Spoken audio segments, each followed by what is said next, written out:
जगन्नाथपुरी के एक भक्त की कथा है। एक भक्त था, उसके स्वप्न में जगन्नाथ जी आते थे।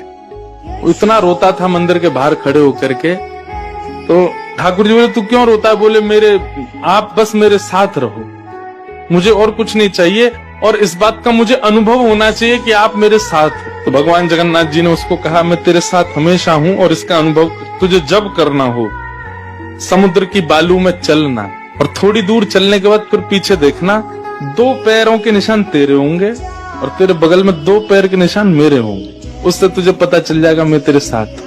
अब तो वो रोज जाता, समुद्र के तट पर चल के देखता, थोड़ी दूर चलता तो 2 पैर के निशान उसके और बगल में छोटे छोटे छोटे चरण भगवान के। इतना प्रसन्न रहता था। लेकिन ये उसके घर में कोई घटना घटी, माता जी का देहावसन हो गया, बहुत कष्ट में आ गया, इतना पीड़ा में आ गया, रोने लगा, बिलखने लगा अपनी माँ के जाने के भाव से। तुरंत दौड़ करके गया, बोले, मैं मन को शांत करने का एक ही तरीका, पता चले जगन्नाथ जी मेरे साथ। अत्यंत पीड़ा में था। जैसे ही समुद्र के तट पर चल रहा था, रो रहा था बहुत तेज तेज। पीछे मुड़ करके उसने देखा तो 2 ही पैरों के चिन्ह थे। जगन्नाथ मंदिर के बाहर जाकर बोला, मैं समझ गया, मेरी माँ का देहावसन इसलिए हुआ क्योंकि आप मुझे छोड़ के चले गए हो। अब आप मेरे साथ में नहीं हो। आपने कुछ दिन मेरा संग किया, उसके बाद मुझे